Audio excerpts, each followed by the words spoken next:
The late afternoon sun cast long shadows across the storage facility parking lot when Fiona Thompson's designer heel caught in a crack in the pavement, sending the box in her arms tumbling to the ground with a crash of breaking glass. "Perfect," she muttered, staring down at what had been her grandmother's china collection. Just perfect. This day had already been a disaster, and now this. She crouched down, her pencil skirt making the movement awkward, and began gathering the larger pieces. Blood welled up from her finger where a sharp edge had sliced it. "Hey, you all right?" Fiona looked up to see a man jogging toward her, a girl of about 7 bouncing along beside him. He was tall, wearing a faded flannel shirt with the sleeves rolled up over muscular forearms, work boots, and jeans that had seen better days. His dark hair was slightly too long, curling at his collar, and his brown eyes held genuine concern. "I am fine," Fiona said automatically, then winced as she grabbed another piece and cut her other hand. "You are definitely not fine," the man said, pulling a clean handkerchief from his pocket. "Here, let me see." He knelt beside her, gently taking her hand and wrapping the cloth around it. His hands were calloused but surprisingly gentle. "You should not try to pick this up with your bare hands." "Daddy helps everyone," the little girl announced proudly. "He says that is what good people do." "That is right, Lily," the man said with a warm smile at his daughter before turning back to Fiona. "I am Wesley Turner. Let me help you clean this up. Do you have work gloves in your car?"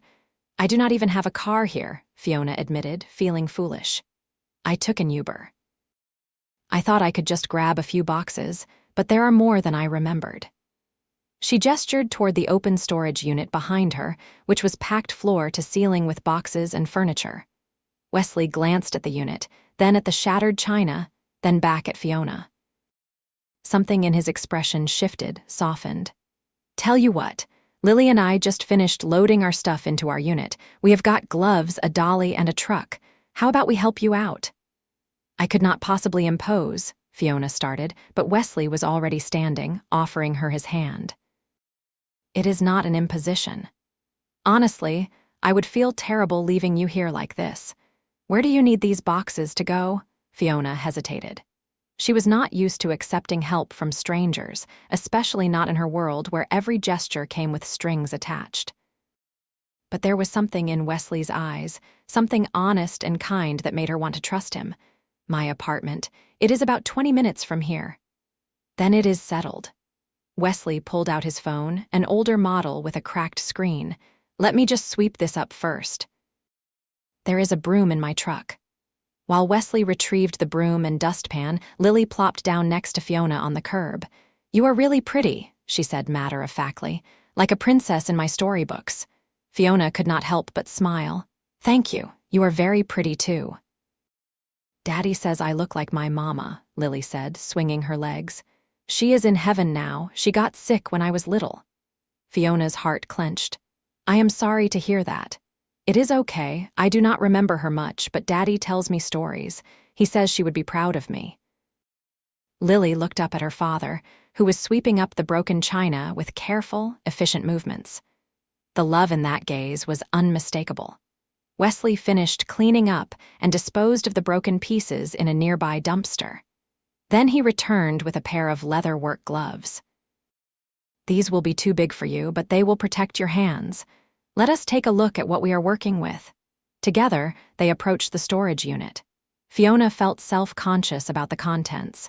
It was not that she had expensive things stored here, quite the opposite. These were her grandmother's belongings, things she had kept after Nana had passed away last year. Things that reminded her of a simpler time before her tech company had exploded into a multi-billion-dollar empire, before she had become Fiona Thompson, CEO, and stopped being just Fiona, the girl who spent summers baking cookies with her grandmother. "Most of it is sentimental stuff," she explained. "I have been putting off dealing with it." Wesley nodded, understanding in his eyes. "Grief has its own timeline. There is no rush." Something about those words, spoken with such gentle certainty, made Fiona's eyes prick with unexpected tears. She blinked them away quickly. "Thank you." They worked for the next hour, Wesley doing most of the heavy lifting while Fiona and Lily handled the smaller boxes. Wesley moved with practiced efficiency, clearly someone used to physical labor.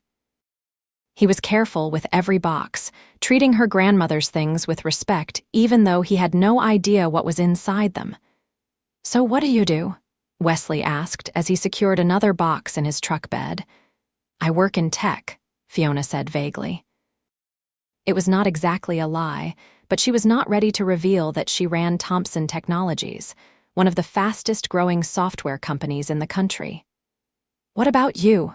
"I am a carpenter. I do custom furniture, cabinetry, that sort of thing. Been trying to build up my own business, but it is slow going. Right now, I am working construction during the day to keep the bills paid, and I do my woodworking projects at night and on weekends." "That sounds exhausting." Wesley shrugged, but she saw the weariness in his eyes. "It is what it is. Lily is my priority. As long as I can give her what she needs, I will do whatever it takes." He paused, then added with a small smile, "Plus, I love the work. There is something satisfying about building something with your own hands, you know." Fiona thought about her own work, hours spent in meetings and staring at computer screens, making decisions that affected thousands of people but never actually creating anything tangible. "I think I envy you that." "Yeah." Wesley looked genuinely surprised. "What do you do in tech?" "A lot of sitting in meetings," Fiona said with a small laugh. "Not much building."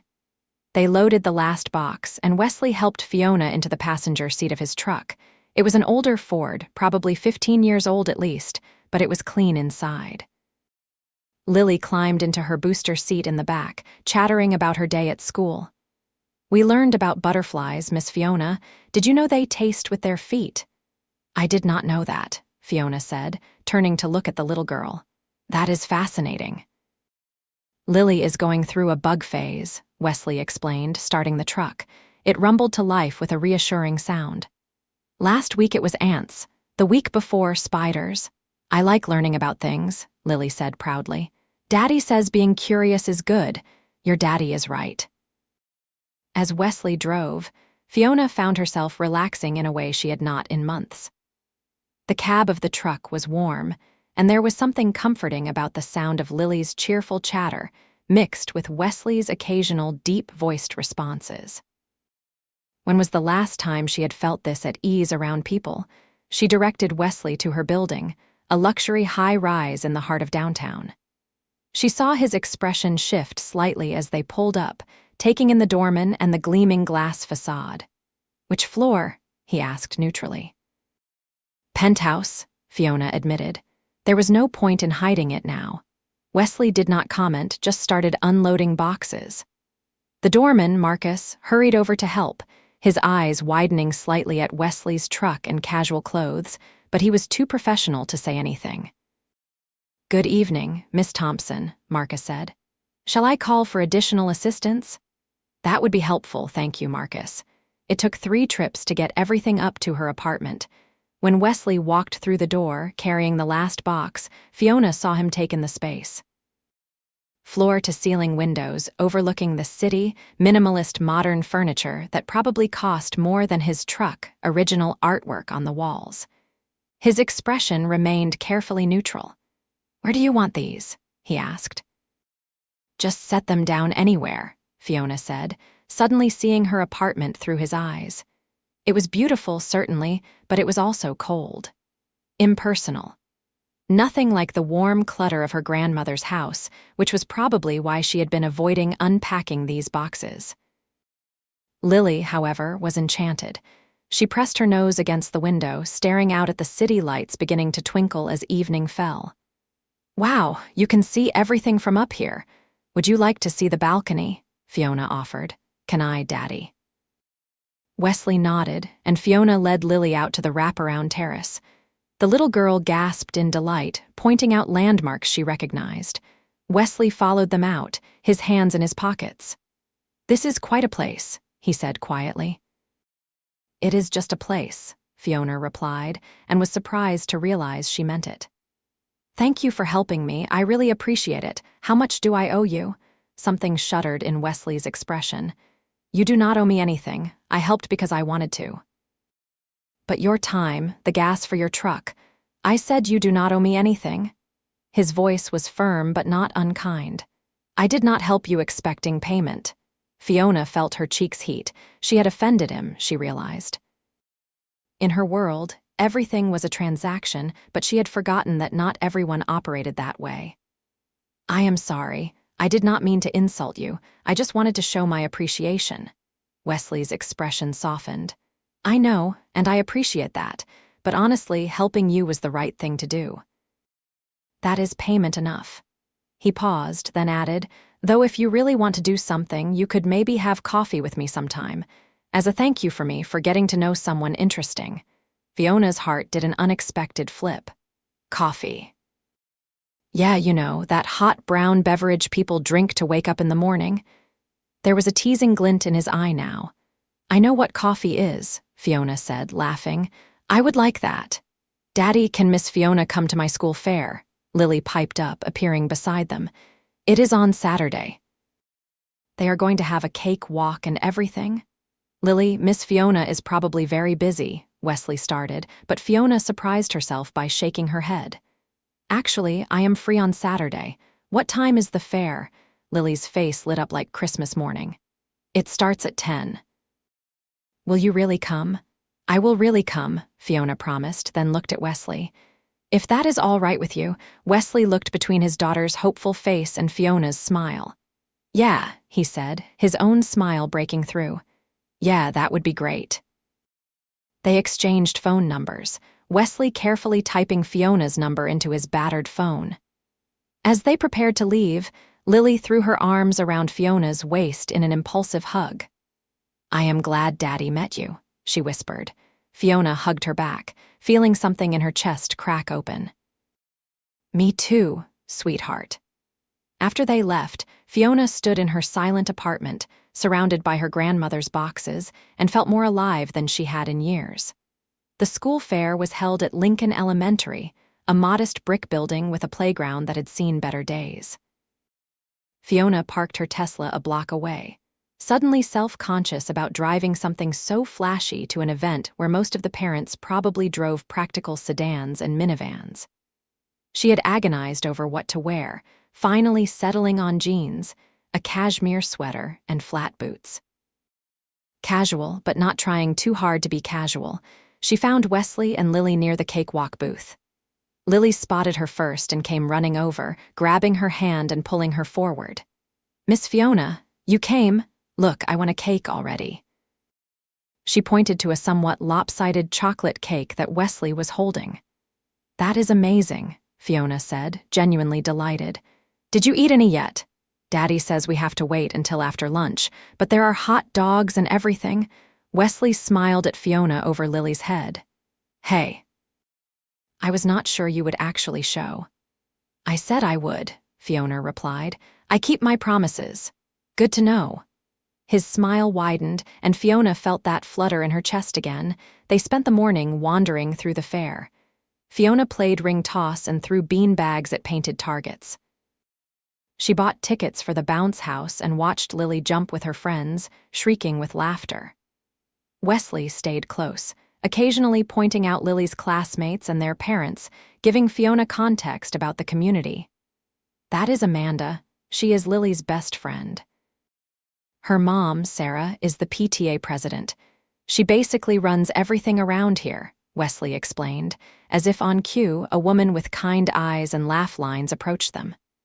"Wesley, and you must be Fiona. Lily has been talking about you nonstop." "All good things, I hope," Fiona said, shaking her hand.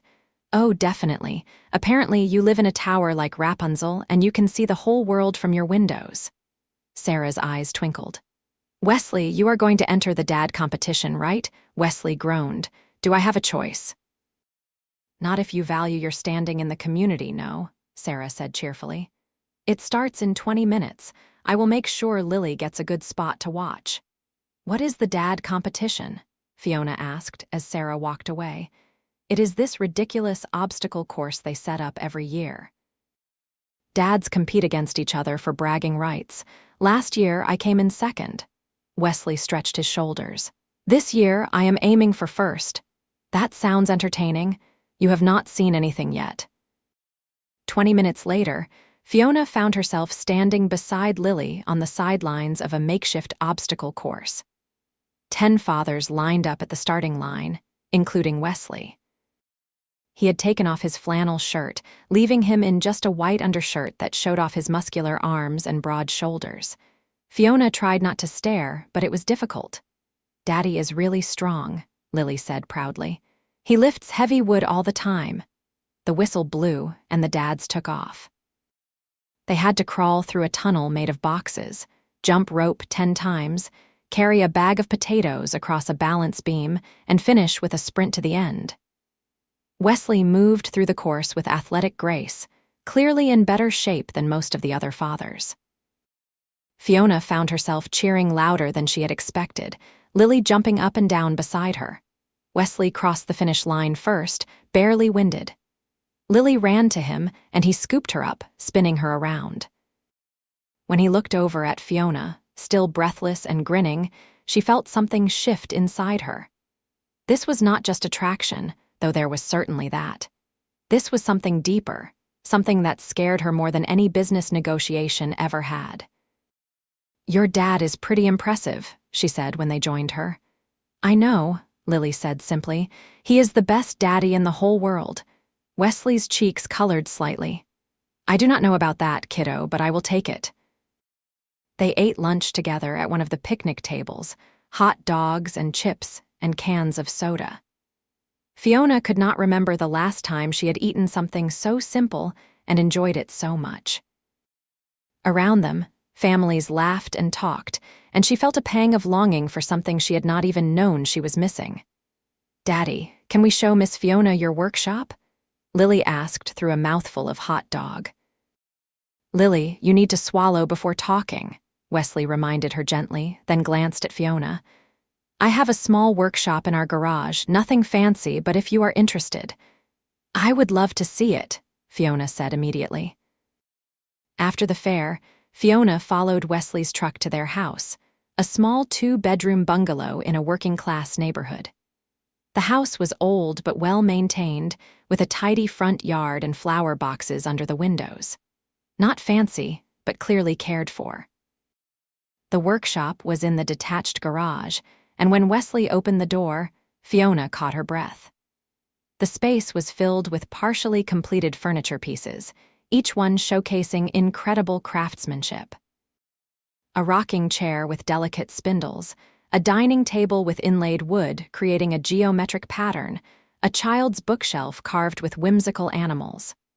"Wesley, these are beautiful," she said, running her hand over the table's smooth surface. "Thanks. I do not get as much time to work on them as I would like, but it is my passion." He picked up a piece of sandpaper and ran it over a rough spot on the bookshelf. "This one is for Lily's birthday next month. She is going to love it." They spent the afternoon in the workshop, Wesley explaining his process while Lily played nearby with her dolls. Fiona found herself mesmerized by the way his hands moved over the wood, confident and sure. He talked about grain and joints and finishes with the same passion some people reserved for sports or art. "Have you ever thought about doing this full-time?" Fiona asked. "Every day," Wesley admitted, "but it is not practical. I have got bills and Lily's needs and the mortgage." Custom furniture does not pay enough yet to justify giving up steady construction work. Maybe someday. Fiona thought about the entrepreneurs she funded through her company's venture capital arm. Wesley had more genuine passion and talent than half of them, but he lacked the capital and connections to turn it into a viable business. An idea began forming in her mind, but she pushed it aside. This was not a business opportunity. This was personal, and she needed to keep it that way. As evening approached, Wesley invited her to stay for dinner. "It is nothing fancy, just spaghetti and meatballs, but you are welcome to join us." Fiona knew she should decline. She had work to do, emails to answer, proposals to review, but she found herself nodding. "I would love to." Dinner was a revelation.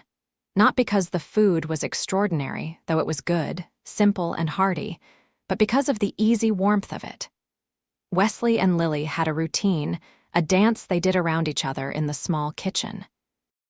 Lily set the table while Wesley cooked, and they talked about their days. Wesley asked questions and really listened to the answers. It was clear that despite his busy schedule and financial pressures, he was present with his daughter in a way Fiona rarely saw.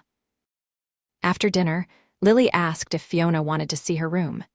It was small but cozy, with drawings covering the walls and a collection of stuffed animals arranged on her bed. On her nightstand was a framed photo of a beautiful woman with Lily's same bright eyes. "That is my mama," Lily said softly. Her name was Caroline. "She was beautiful," Fiona said. "Daddy says I am going to be just like her when I grow up, smart and brave and kind." Lily looked up at Fiona. "Do you think I will be?" "I think you already are," Fiona said, smoothing Lily's hair. Later, after Lily had gone to bed, Wesley and Fiona sat on the back porch with mugs of coffee. The night was cool, and Wesley had given her a worn flannel shirt to wear over her sweater. It smelled like sawdust and something else, something uniquely him. "I am sorry if Lily was too forward," Wesley said. "She does not have a lot of female influence in her life. My sister helps out when she can, but she lives 2 hours away. Please do not apologize. I love spending time with her." Fiona paused, then added, "I do not have children of my own. I have always thought maybe someday, but my career has been all-consuming." "What exactly do you do in tech?" Wesley asked.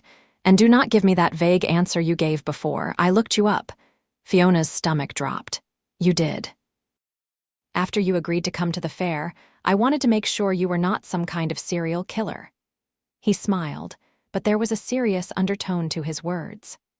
"Imagine my surprise when I discovered you are Fiona Thompson, as in Thompson Technologies. The youngest self-made female billionaire under 40, that Fiona Thompson." "I should have told you," Fiona said quietly. "Why did you not?" "Because I wanted you to see me as just Fiona, not as the CEO, not as the billionaire, just me." She looked at him directly. "For once, I wanted someone to get to know me before all the other stuff got in the way." Wesley was quiet for a long moment, studying her face. "I can understand that, but Fiona, I am a carpenter who can barely keep his own business afloat. You run a company worth billions. We are from completely different worlds. Does that matter?" "I do not know," Wesley said honestly. "Maybe it does, maybe it does not. But I need you to understand something. I do not want your money. I do not want connections or opportunities or investments. If we are going to be friends, if we are going to be anything, it has to be because we genuinely enjoy each other's company, not because of what you can do for me." His words should have offended her, but instead, Fiona felt relief wash over her. He was not interested in her fortune. He was interested in her. "I can work with that," she said. Wesley's smile was like sunrise. "Good." They talked for hours that night, the conversation flowing easily despite their different backgrounds. Wesley told her about growing up in a small town, about meeting Caroline in college, about the devastating year when she was sick, and he had to watch her fade away. Fiona talked about her lonely childhood as an only child of parents who were more interested in their academic careers than in her, about building her company from a dorm room startup, about the isolation that came with success. "Sometimes I feel like I traded my life for my career," Fiona admitted. "I have got all this money and success, but I do not have anyone to share it with. No real friends, no partner, no family except distant relatives I barely talk to." "That sounds lonely," Wesley said. "It is." He reached over and took her hand, his calloused palm warm against hers. "Well, you have got friends now. Lily clearly adores you, and I would like to keep getting to know you." "Just friends?" Fiona heard herself ask, her heart pounding. Wesley's thumb traced circles on the back of her hand. "Let us start there and see where things go. I have got to think about Lily. She has already lost one mother. I cannot bring someone into her life who is not going to stick around." "I understand," Fiona said, and she did. Wesley was not just protecting himself. He was protecting his daughter, and she respected him enormously for that. Over the next few weeks, Fiona found herself spending more and more time with Wesley and Lily. She rearranged her schedule, delegating more to her capable team, and discovered that the company ran just fine without her hovering over every decision. She went to Lily's soccer practice and cheered from the sidelines. She helped Wesley sand furniture in his workshop, learning the satisfaction of working with her hands. She cooked dinner with them, played board games, and read bedtime stories. Slowly, carefully, she was becoming part of their lives, and they were becoming part of hers. One evening, about a month after they had met, Wesley invited Fiona to a nice restaurant downtown. He showed up at her door in a button-down shirt and tie, his hair neatly combed, and she caught her breath at how handsome he looked. "Lily is at my sister's for the weekend," he explained. "I thought maybe we could have a proper date, if you want." "I very much want," Fiona said. Dinner was wonderful. They talked and laughed, and when Wesley reached across the table to take her hand, Fiona felt like she might float away. After dinner, they walked along the river, the city lights reflecting on the water. "I need to tell you something," Wesley said, stopping to face her. "I have been fighting this because I was scared. Scared of our different worlds, scared of messing it up, scared of Lily getting hurt. But the truth is, I am falling for you, Fiona." "Hard," Fiona's breath caught. "I am falling for you too. I have been for a while now." Wesley cupped her face in his hands, his touch gentle. "I do not have much to offer you. I cannot take you on fancy vacations or buy you expensive things. My life is complicated and messy and full of responsibilities." "I do not want fancy vacations or expensive things," Fiona said. "I want this. You and Lily and home, cooked dinners and quiet evenings in the workshop. I want real and messy and complicated. I want you." When Wesley kissed her, Fiona felt like she had finally come home. His lips were warm and soft, and he kissed her like she was precious, like she mattered. Her arms wound around his neck, and she pressed closer, wanting to eliminate any distance between them. They broke apart eventually, both breathless, and Wesley rested his forehead against hers. "We are really doing this?" he asked. "We are really doing this," Fiona confirmed. They went public with their relationship slowly, carefully. Lily was the first to know, of course, and she was thrilled, immediately asking if this meant Fiona would be at their house all the time now. "Not all the time," Wesley said, pulling his daughter onto his lap. "Miss Fiona has her own home and her own job, but yes, she will be around a lot more." "Can I call her Aunt Fiona?" Lily asked. Fiona felt tears prick her eyes. "I would be honored." Wesley's sister, Martha, was cautiously optimistic when they met for lunch the following week. She was a no-nonsense nurse practitioner with a direct way of speaking.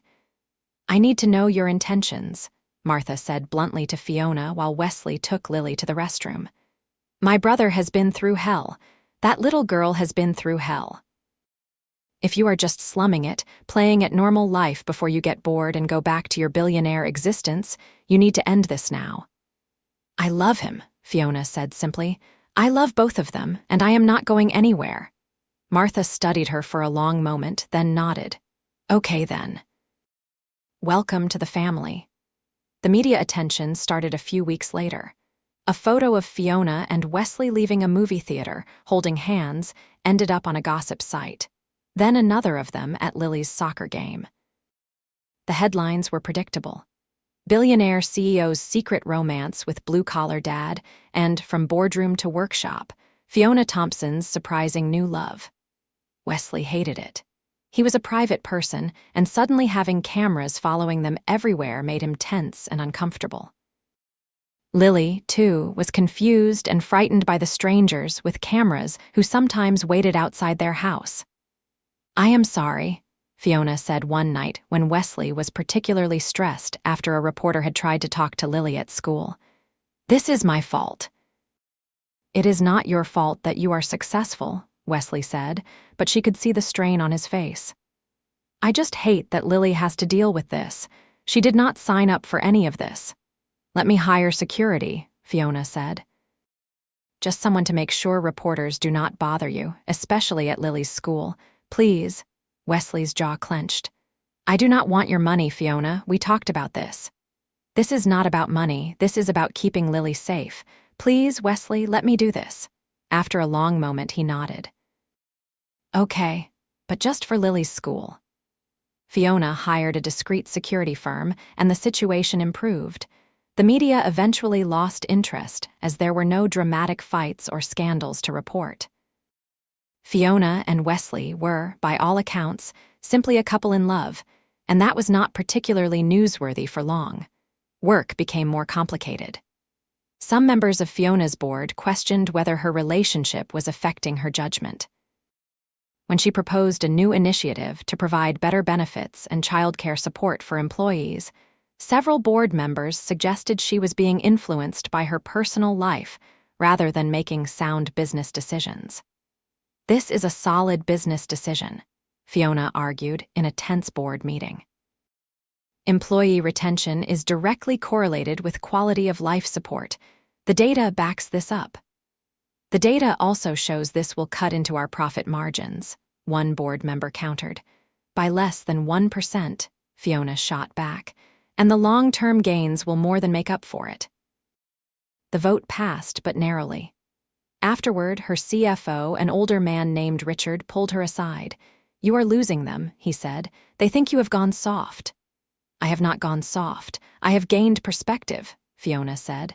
I have seen how hard it is for working parents, Richard. Wesley works construction during the day and runs his business at night just to make ends meet. That is not right. If we can make it even a little bit easier for our employees, we should. I actually agree with you, Richard said with a slight smile.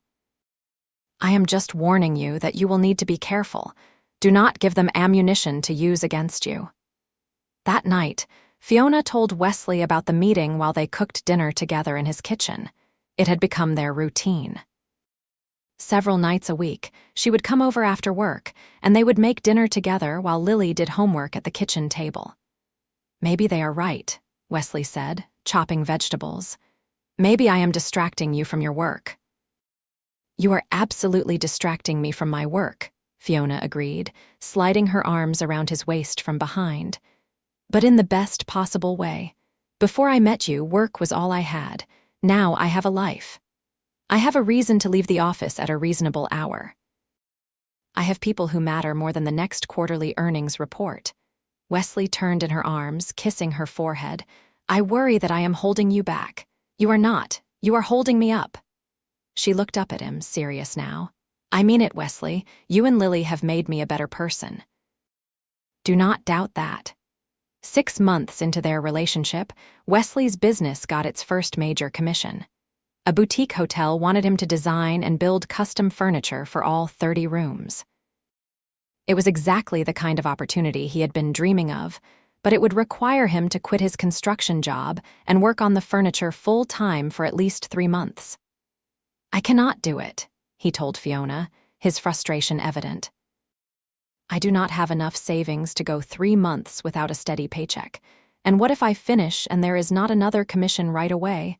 I cannot risk Lily's security like that. What if you had an investor? Fiona asked carefully.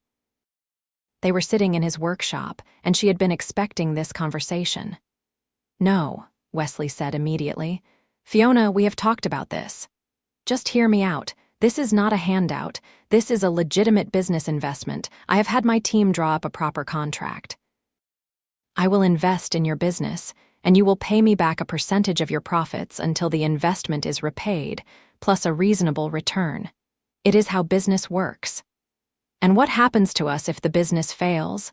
What happens if I cannot pay you back? Then you cannot pay me back, Fiona said simply. The business arrangement is separate from our personal relationship. If you want to make me feel better, we can sign a contract that says so. Wesley looked at the contract she had brought, reading through it carefully. This is a very fair deal, he admitted. It is, because I believe in you and your work. But more than that, I believe in your ability to make this successful. You have the talent, Wesley. You just need the opportunity. What if people think I am using you for your money? Then those people are idiots who do not know you at all. Fiona took his hand. This is your decision. If you want to say no, I will respect that, but please do not say no because you are worried about what other people think. Wesley was quiet for a long time, staring at the contract. Finally, he looked up at her. Okay, let us do this. The next 3 months were intense. Wesley threw himself into the furniture project, working long hours but doing it from his workshop instead of a construction site. He was home for dinner with Lily most nights, and Fiona watched him blossom as he did work he truly loved. The pieces he created were stunning, each one showcasing his incredible skill. When the hotel owner came to see the completed furniture, the woman was so impressed she immediately commissioned him for 2 more hotels. Suddenly, Wesley had more work than he could handle alone. I need to hire help, he told Fiona, his eyes bright with excitement and terror. I need to rent a proper workshop space and hire at least 2 experienced woodworkers. This is really happening. It is really happening, Fiona agreed, hugging him tight. They celebrated that night with champagne and takeout Chinese food, Lily allowed to stay up past her bedtime for the special occasion. Watching Wesley dance around the living room with his daughter, both of them laughing, Fiona felt a profound sense of joy. This was what happiness looked like. That night after Lily was asleep, Wesley pulled Fiona into his arms on the couch. I have been thinking, he said, his voice serious. We have been together for almost a year now. 10 months, Fiona corrected. But who is counting? I am counting, Wesley said. Every day. Fiona, you have changed my life. Not because of your money or your connections, but because of you. You are kind and generous, and you love my daughter like she is your own. You make me laugh, and you challenge me, and you make me want to be a better man. Fiona's heart was pounding. Wesley, let me finish, he said, smiling. I know we have not talked about the future much. Things have been so busy, and we have been taking it slow for Lily's sake. But I need you to know that I am in this for the long haul. I love you, Fiona. I want to build a life with you. I love you too, Fiona whispered. So much. They made love that night for the first time, slow and sweet and perfect. Afterward, wrapped in Wesley's arms, Fiona thought about how far she had come from that day in the storage facility. She had been lost then, going through the motions of a life that looked successful from the outside but felt empty on the inside. Now she had everything she had never known she wanted. As Wesley's business grew, so did their relationship. They navigated the challenges of blending their lives together. Fiona learned to balance her demanding career with her commitment to being present for Lily's school events and family dinners. Wesley learned to accept help and support without feeling like it diminished his masculinity or independence. They had arguments, of course, about boundaries and responsibilities and how to handle the media attention that flared up occasionally. But they worked through each conflict with honesty and respect, always remembering that they were on the same team. One particularly difficult argument came when Fiona suggested buying a bigger house where they could all live together. I cannot afford to split a mortgage on a house you would want to live in, Wesley said, his pride clearly wounded. Then do not pay the mortgage, Fiona said. It is my house. I will pay for it. That is not how a partnership works, Fiona. I am not going to be the kept man living in your mansion. It is not a mansion, and you would not be a kept man. You would be my partner living in our home.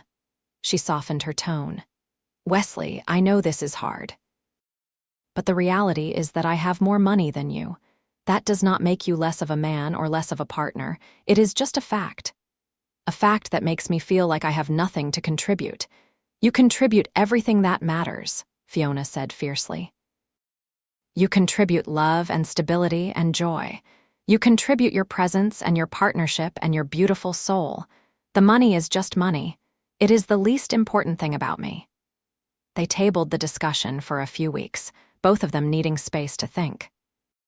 Fiona talked to her therapist, whom she had started seeing to help navigate the relationship. Wesley talked to his sister and some trusted friends. Eventually, they reached a compromise. Fiona would buy a house that would work for all of them, but Wesley would pay rent equivalent to what he paid for his current house. It was not perfect, but it was a solution they could both live with. House hunting was an adventure. Lily had strong opinions about what she wanted in a bedroom, and Wesley had specific requirements for a large workshop space. Fiona found herself caring more about their happiness than getting her dream home. When they found a 4-bedroom house with a huge detached garage in a good school district, Lily's immediate squeal of delight sealed the deal. They moved in on a sunny Saturday in September, exactly 14 months after they had first met. Friends and family helped, including several of Wesley's new employees and some of Fiona's more down-to-earth colleagues. Martha brought lasagna and bossed everyone around. Lily ran from room to room, unable to decide which she was more excited about, her new bedroom or the big backyard with the tire swing. That night, after Lily was finally asleep in her new room and the last boxes were unpacked, Fiona and Wesley sat on their new back porch, exhausted and happy. "Thank you," Wesley said quietly. "For what? For being patient with me, for understanding that my pride is not about you, it is about my own issues, for not giving up when I made things difficult." "You are worth being patient for," Fiona said, leaning against his shoulder. "This is worth it." "We are worth it." Wesley pulled a small box from his pocket. Fiona's breath caught. "I know we have not talked about marriage much," Wesley said, opening the box to reveal a simple, elegant ring. "And I know this is not some giant diamond that a billionaire might expect. But it was my grandmother's, and it is the most valuable thing I own, and I want you to have it. Fiona Thompson, will you marry me?" Fiona was crying now, happy tears streaming down her face. "Yes, yes, absolutely yes." The ring fit perfectly, like it was meant to be there. Wesley kissed her, deep and sweet and full of promise. "We should tell Lily in the morning," Fiona said. "This should be a family decision." But Lily was already awake, peeking around the corner in her pajamas. "Does this mean Miss Fiona is going to be my mama now?" she asked, her voice small and hopeful. Fiona opened her arms and Lily ran into them. "If that is what you want, sweetheart, I would be honored to be your mama." "I want that," Lily said, burying her face in Fiona's shoulder. "I want that so much." Wesley joined the embrace, wrapping his arms around both his girls. "Well then, I guess we are getting married." They planned a small, intimate wedding for the following spring, just close friends and family in the backyard of their new house. Fiona did not want a spectacle. She wanted a celebration of love with the people who mattered most. The months leading up to the wedding were busy but joyful. Wesley's business continued to thrive, and he hired 2 more craftsmen and moved into a proper warehouse space. Fiona restructured her role at the company, promoting her COO to handle day-to-day operations while she focused on strategy and long-term vision. It gave her more flexibility and reduced her stress significantly. Lily thrived with the stability and love of having 2 parents. Her grades improved, and she became more confident and outgoing. She started calling Fiona Mama Fiona to distinguish her from her birth mother, whose memory they carefully preserved and honored. Martha became Fiona's close friend, the sister she had never had. They met for lunch regularly, and Martha served as a sounding board when Fiona struggled with parenting decisions or relationship issues. Richard from work became a surprising ally as well, mentoring Fiona in balancing professional success with personal fulfillment. The wedding day dawned bright and clear. Fiona wore a simple ivory dress, elegant but not ostentatious. Lily wore a matching flower girl dress and took her duties very seriously. Wesley wore a suit he had bought for the occasion, and Fiona thought he had never looked more handsome. They wrote their own vows. Wesley went first, his voice strong despite the emotion in his eyes. "Fiona, a year and a half ago, I was just trying to get through each day. Work, take care of Lily, sleep, repeat. I was not looking for love. I was not looking for anything except a way to survive. And then you dropped a box of china in a parking lot, and everything changed. You brought color back into my world. You reminded me that I am not just a father or a worker, but a man with dreams and desires. You loved my daughter like she was your own from day one. You challenged me to be better, to accept help, to open my heart again. I promise to love you fiercely and faithfully for the rest of my life. I promise to be your partner in all things, to support your dreams as you have supported mine. I promise to keep working on my pride issues and to remember that we are stronger together than we are apart. I love you, Fiona Thompson. Thank you for choosing us. Fiona was already crying when she started her vows. Wesley, I built an empire, but I forgot to build a life. I had success and money and accolades, but I was profoundly lonely. I had forgotten what it felt like to be truly seen by another person. And then this man in a flannel shirt offered to help me move boxes, asking for nothing in return, and showed me what genuine kindness looks like. You taught me about real strength, the kind that shows up every day to do hard things for the people you love. You taught me about balance and priorities and what actually matters in life. You and Lily gave me a family, gave me a home, gave me a reason to live and not just exist. I promise to love you and Lily with everything I have. I promise to respect your independence while offering my support. I promise to keep choosing us, every single day. I love you, Wesley Turner. Thank you for seeing me, the real me, and loving her anyway. When they kissed as husband and wife, their guests cheered, but Fiona barely heard them. She was focused on Wesley, on the feel of his arms around her, on the promise of their future together. The reception was perfect in its imperfection. The cake was slightly lopsided because Wesley's amateur baker friend had made it. The music came from a playlist, not a live band, but there was laughter and dancing and genuine joy. Lily gave a toast, reading carefully from an index card she had written herself, declaring that this was the best day ever. Even some of Fiona's board members who attended seemed charmed by the unpretentious celebration. On their wedding night, after Lily was tucked in at Martha's house for the weekend, Wesley carried Fiona over the threshold of their home. "Hello, Mrs. Turner," he said, kissing her. "Actually, I am keeping Thompson professionally," Fiona said, "but I will be Mrs. Turner everywhere else." "I like the sound of it." They made love as husband and wife, slow and tender and full of wonder at having found each other against all odds. Life settled into a beautiful rhythm over the next year. Fiona and Wesley learned to navigate marriage with all its compromises and negotiations. They established traditions as a family. Sunday pancakes that Wesley made from scratch, Thursday night game nights, monthly date nights where Martha babysat, annual camping trips where Fiona learned to appreciate nature despite her initial misgivings about bugs and lack of indoor plumbing. Wesley's business, Turner Woodworks, became a regional success. He won awards for his craftsmanship and was featured in design magazines. He hired more staff and expanded into custom cabinetry for high-end homes, but he never lost sight of what mattered most. He still made it home for dinner with his family most nights. He still coached Lily's soccer team. He still reserved time in his workshop for personal projects, like the jewelry box he made Fiona for their first anniversary. Fiona restructured Thompson Technologies to be more family-friendly, implementing policies that made her board nervous, but that proved wildly successful in recruiting and retaining top talent. She started a foundation focused on supporting small businesses owned by working parents, providing microloans and mentorship. It was personally fulfilling in a way her tech work had never been. Lily grew and flourished, a bright, confident child who knew she was loved beyond measure. She never forgot Caroline, her birth mother, but she embraced Fiona fully as a parent.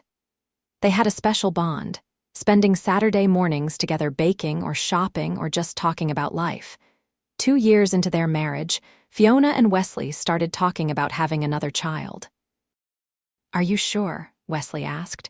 "You are 41. I know that is not too old, but it does come with more risks." "I am sure," Fiona said. "I want to experience pregnancy and birth. I want to give Lily a sibling. I want to create something with you that is ours." Lily is ours, Wesley said gently. I know, and I love her as much as any biological child, but I still want this. Do you? Wesley smiled, pulling her close. Yeah, I really do. Getting pregnant took 6 months, longer than they had hoped, but not unusually so.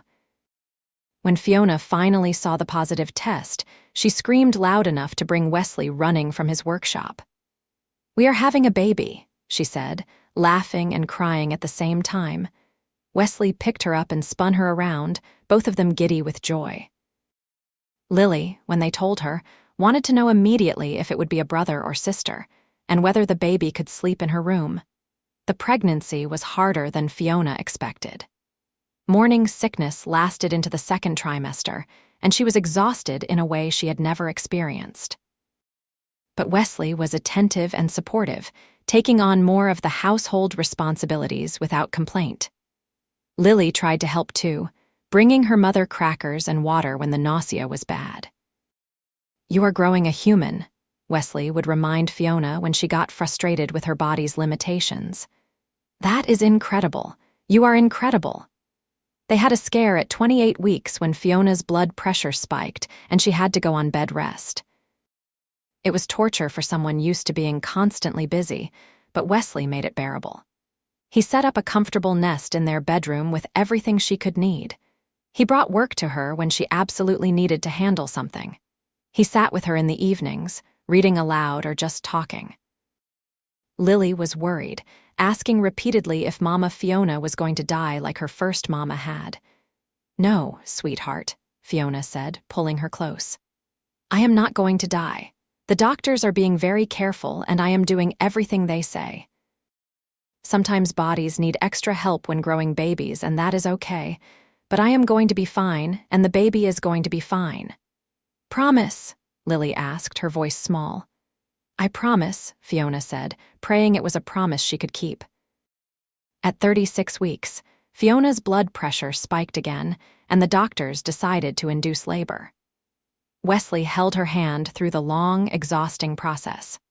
Martha took care of Lily, who was too young to be in the delivery room but was anxiously waiting for news.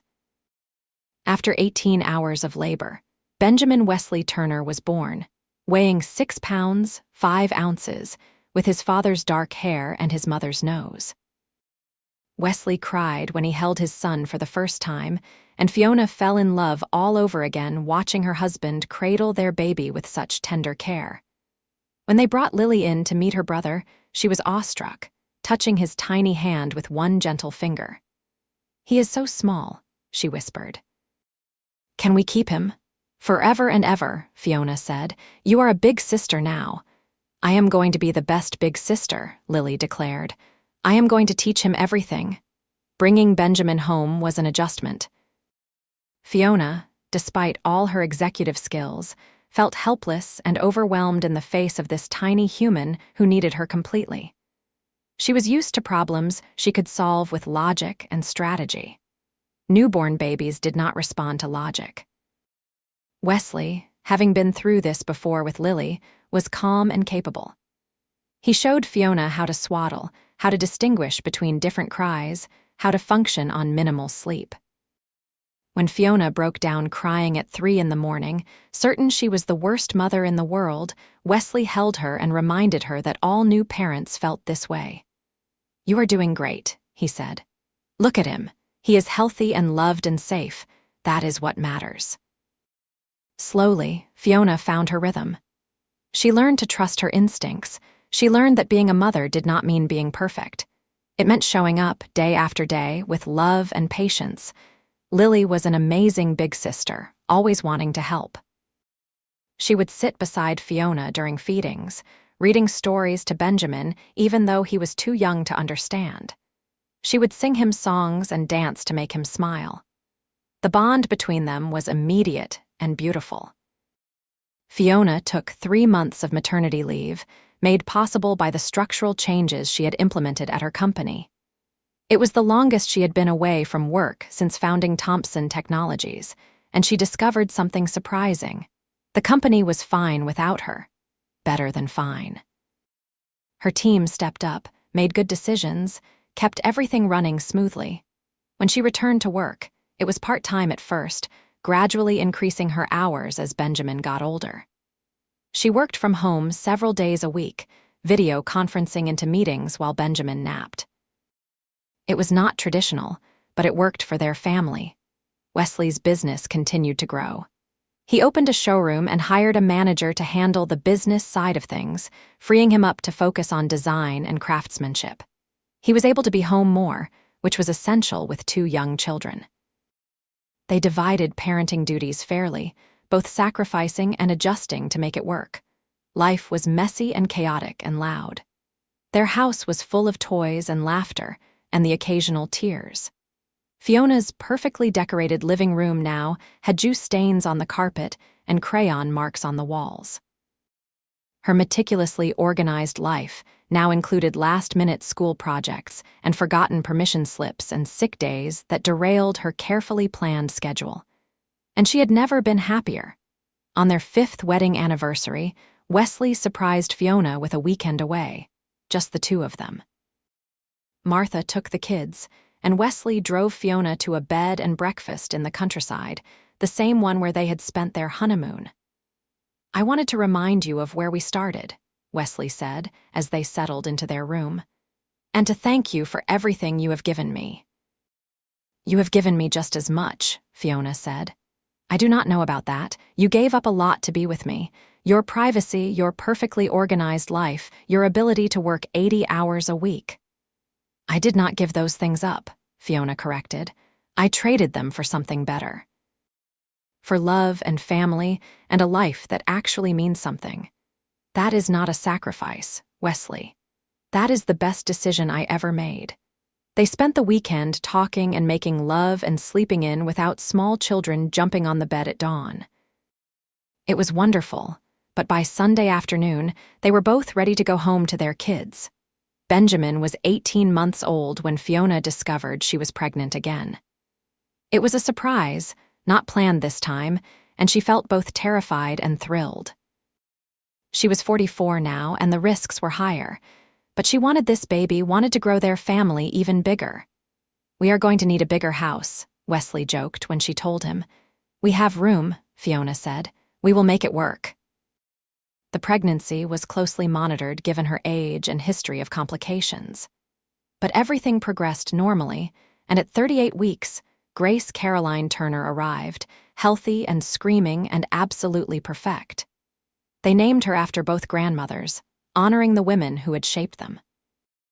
Lily, now 12, was old enough to be a real help with both Benjamin and the baby. She would come home from school and immediately ask to hold Grace, cooing and singing to her baby sister. Wesley juggled work and parenting like a pro. And Fiona, now an experienced mother, felt more confident and relaxed than she had with Benjamin. Their house was absolute chaos, but it was filled with love. Fiona sometimes thought back to her old life, the quiet penthouse apartment and the 70-hour work weeks, and she could barely recognize that woman. She had been so empty then, so lonely, and she had not even known it. Now her life was full. Full of noise and mess and demands on her time and energy. Full of tiny hands grabbing for her and little voices calling, "Mama." Full of dance recitals and soccer games and parent-teacher conferences. Full of Wesley's steady presence and partnership. Full of love in all its complicated, exhausting, wonderful glory. Thompson Technologies continued to thrive under Fiona's less intensive leadership style. She had proven that you did not have to sacrifice your humanity for success. She could be a CEO and a mother and a wife. It was hard, yes. It required constant juggling and compromises, but it was possible, and it was worth it. Wesley's furniture was now sold in high-end stores across the country. He had a waiting list for custom commissions, but he never forgot where he came from or why he did the work. He still took time to mentor young craftsmen and still donated pieces to charity auctions for causes he believed in. On Benjamin's 5th birthday, surrounded by family and friends in their backyard, Fiona found a quiet moment with Wesley. Grace was asleep against her shoulder, and Lily was helping Benjamin blow out his candles while Martha took pictures. "Look at this," Fiona said quietly. "Look at what we built." Wesley wrapped his arm around her waist, pulling her close. "Pretty amazing, is it not?" "I am so glad I dropped that box of china," Wesley laughed. "Best broken china ever." "Thank you," Fiona said, looking up at him. "Thank you for seeing me that day. Thank you for taking a chance on me. Thank you for building this life with me." "Thank you for helping me remember that I am allowed to dream," Wesley replied. "Thank you for loving my daughter like she was your own from day one. Thank you for giving me 2 more beautiful children. Thank you for being my partner in everything." They kissed, sweet and simple, while their children laughed and played around them. It was not a perfect life. There were still hard days and arguments and stress and worries, but it was a real life, a full life, a life built on genuine love and partnership and respect. Fiona thought about the woman she had been 7 years ago, standing in that storage facility parking lot, surrounded by broken china and feeling completely lost. She had thought she needed to deal with her grandmother's things, to sort through physical possessions. But what she had really needed was to sort through her life, to figure out what actually mattered. And then Wesley had appeared, offering help without expecting anything in return, showing her what real goodness looked like. He had opened her eyes to a different way of living, one focused on relationships and presence rather than achievement and accumulation. They had both been transformed by their love. Wesley had learned to accept help and to trust again after loss. Fiona had learned to be vulnerable and to prioritize people over productivity. Together, they had created something beautiful. As the party continued around them, Fiona held her sleeping baby close, watched her husband chase their son around the yard, and saw her stepdaughter organizing games for the other kids. This was wealth, she thought, not the billions in her bank account or the company she had built. This. Love and family and belonging. This was what she had been searching for all along. Wesley caught her eye from across the yard and smiled, that same warm, genuine smile that had first caught her attention in a storage facility parking lot. She smiled back, her heart full to overflowing. They had started with broken china and moving boxes, with 2 people from completely different worlds who should never have worked. But they had worked, against all odds, because they had chosen each other every single day. And that, Fiona thought, was the greatest success story of all. Not Thompson Technologies or Turner Woodworks or any external measure of achievement. The success was in the life they had built together, in the family they had created, in the love that grew stronger with each passing year. The success was in finding someone who saw past the surface to the real person underneath, and loving that person with your whole heart. The success was in taking a chance on connection when it would have been easier to stay safe and alone. As the sun set on Benjamin's birthday party, casting golden light across their backyard full of people they loved, Fiona knew with absolute certainty that she was exactly where she was meant to be. She had found her home, not in a building or a place, but in the people around her. In Wesley's steady love, in her children's laughter, in the family they had created together. She had found everything she had been missing, all because she dropped a box of china and a kind man stopped to help. Sometimes, she thought, the best things in life come from the most unexpected places.